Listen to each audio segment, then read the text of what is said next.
திட்டத்தின் கீழ் தமிழ்நாட்டிற்கு வழங்கப்பட வேண்டிய நிதியை குஜராத், உத்தரப்பிரதேசம் உள்ளிட்ட மாநிலங்களுக்கு ஒன்றிய அரசு கொடுத்ததற்கு முதலமைச்சர் மு.க.ஸ்டாலின் கண்டனம் தெரிவித்துள்ளார்.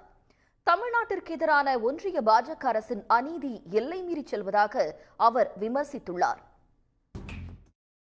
திருப்பரங்குன்றத்தை மையப்படுத்தி தனது அடுத்த கட்ட மதவெறி திட்டத்தை பாஜகவும் சங் பரிவார் அமைப்புகளும் கையில் எடுத்திருப்பதால் அந்த மதவெறி அமைப்புகளை தமிழ்நாட்டு மக்கள் புறக்கணிக்க வேண்டும் என்று திமுக தலைமையிலான மதசார்பற்ற முற்போக்கு கூட்டணி கட்சிகள் கேட்டுக் கொண்டுள்ளன. உக்ரைன் போரில் மக்கள் உயிரிழப்பதை நிறுத்த ரஷ்ய அதிபர் புதின் விரும்புவதாக அமெரிக்க அதிபர் டிரம்ப் தெரிவித்துள்ளார். செய்திகளில் தொடர்வது சிறிய இடைவேளை. காதலர் தினத்தை முன்னிட்டு ஓசூரில் ரோஜா மலர் சாகுபடி தீவிரமாக நடைபெற்று வருகிறது. உள்ளூர் சந்தையில் நல்ல வருவாய் கிடைப்பதாக விவசாயிகள் தெரிவிக்கின்றனர்.